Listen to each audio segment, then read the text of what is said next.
Grimm's Fairy Tales. The Pink. There was once upon a time a queen to whom God had given no children. Every morning she went into the garden and prayed to God in heaven to bestow on her a son or a daughter. Then an angel from heaven came to her and said, "Be at rest, you shall have a son with the power of wishing, so that whatsoever in the world he wishes for, that shall he have." Then she went to the king, and told him the joyful tidings, and when the time was come she gave birth to a son, and the king was filled with gladness. Every morning she went with the child to the garden where the wild beasts were kept, and washed herself there in a clear stream. It happened once when the child was a little older, that it was lying in her arms and she fell asleep. Then came the old cook, who knew that the child had the power of wishing, and stole it away, and he took a hen, and cut it in pieces, and dropped some of its blood on the queen's apron and on her dress. Then he carried the child away to a secret place, where a nurse was obliged to suckle it, and he ran to the king and accused the queen of having allowed her child to be taken from her by the wild beasts. When the king saw the blood on her apron, he believed this, fell into such a passion that he ordered a high tower to be built, in which neither sun nor moon could be seen, and had his wife put into it, and walled up. Here she was to stay for 7 years without meat or drink, and die of hunger. But God sent 2 angels from heaven in the shape of white doves, which flew to her twice a day, and carried her food until the 7 years were over. The cook, however, thought to himself, "If the child has the power of wishing, and I am here, he might very easily get me into trouble." So he left the palace and went to the boy, who was already big enough to speak, and said to him, "Wish for a beautiful palace for yourself with a garden, and all else that pertains to it." Scarcely were the words out of the boy's mouth, when everything was there that he had wished for. After a while the cook said to him, "It is not well for you to be so alone, wish for a pretty girl as a companion." Then the king's son wished for one, and she immediately stood before him, and was more beautiful than any painter could have painted her. The two played together, and loved each other with all their hearts, and the old cook went out hunting like a nobleman. The thought occurred to him, however, that the king's son might some day wish to be with his father, and thus bring him into great peril. So he went out and took the maiden aside, and said, "Tonight when the boy is asleep, go to his bed and plunge this knife into his heart, and bring me his heart and tongue, and if you do not do it, you shall lose your life." Thereupon he went away, and when he returned next day she had not done it, and said, "Why should I shed the blood of an innocent boy who has never harmed anyone?" The cook once more said, "If you do not do it, it shall cost you your own life." When he had gone away, she had a little hind brought to her, and ordered her to be killed, and took her heart and tongue, and laid them on a plate, and when she saw the old man coming, she said to the boy, "Lie down in your bed, and draw the clothes over you." Then the wicked wretch came in and said, "Where are the boy's heart and tongue?" The girl reached the plate to him, but the king's son threw off the quilt, and said, "You old sinner, why did you want to kill me? Now will I pronounce thy sentence. You shall become a black poodle and have a gold collar round your neck, and shall eat burning coals, till the flames burst forth from your throat."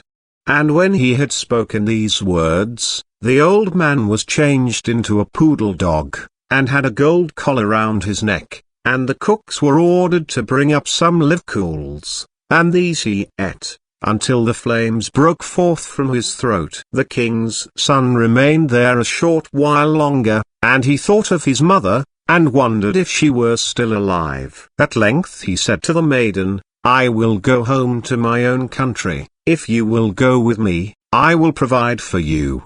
"Ah," she replied, "the way is so long, and what shall I do in a strange land where I am unknown?" As she did not seem quite willing, and as they could not be parted from each other, he wished that she might be changed into a beautiful pink, and took her with him. Then he went away to his own country, and the poodle had to run after him. He went to the tower in which his mother was confined, and as it was so high, he wished for a ladder which would reach up to the very top. Then he mounted up and looked inside, and cried, "Beloved mother, Lady Queen, are you still alive, or are you dead?" She answered, "I have just eaten, and am still satisfied," for she thought the angels were there. Said he, "I am your dear son, whom the wild beasts were said to have torn from your arms, but I am alive still, and will soon set you free."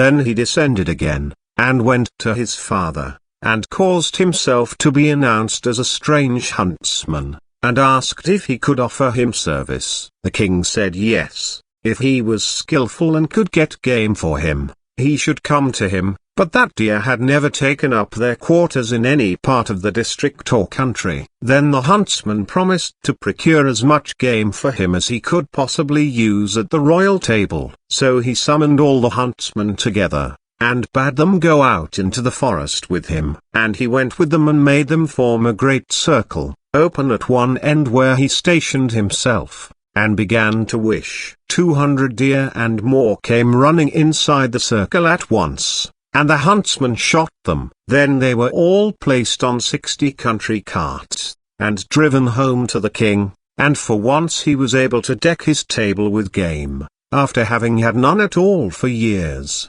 Now the king felt great joy at this, and commanded that his entire household should eat with him next day, and made a great feast. When they were all assembled together, he said to the huntsman, "As you are so clever, you shall sit by me." He replied, "Lord King, your majesty must excuse me, I am a poor huntsman." But the king insisted on it, and said, "You shall sit by me," until he did it. Whilst he was sitting there, he thought of his dearest mother, and wished that one of the king's principal servants would begin to speak of her, and would ask how it was faring with the queen in the tower, and if she were alive still, or had perished. Hardly had he formed the wish than the marshal began, and said, "Your Majesty, we live joyously here, but how is the queen living in the tower? Is she still alive, or has she died?" But the king replied, "She let my dear son be torn to pieces by wild beasts, I will not have her named." Then the huntsman arose and said, "Gracious Lord Father, she is alive still, and I am her son, and I was not carried away by wild beasts, but by the treacherous old cook, who tore me from her arms when she was asleep, and sprinkled her apron with the blood of a chicken." Thereupon he took the dog with the golden collar, and said, "That is the wretch," and caused live coals to be brought, and these the dog was compelled to devour before the sight of all, until flames burst forth from its throat. On this the huntsman asked the king if he would like to see the dog in his true shape, and wished him back into the form of the cook, in which he stood immediately, with his white apron, and his knife by his side. When the king saw him he fell into a passion, and ordered him to be cast into the deepest dungeon. Then the huntsman spoke further and said, "Father, will you see the maiden who brought me up so tenderly and who was afterwards to murder me, but did not do it, though her own life depended on it?" The king replied, "Yes, I would like to see her."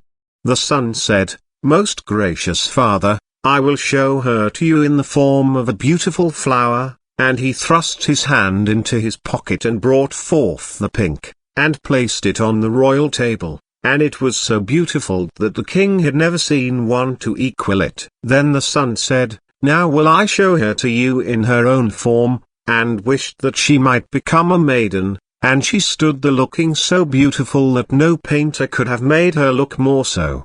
And the king sent 2 waiting maids and 2 attendants into the tower, to fetch the queen and bring her to the royal table. But when she was led in she ate nothing, and said, "The gracious and merciful God who has supported me in the tower, will soon set me free."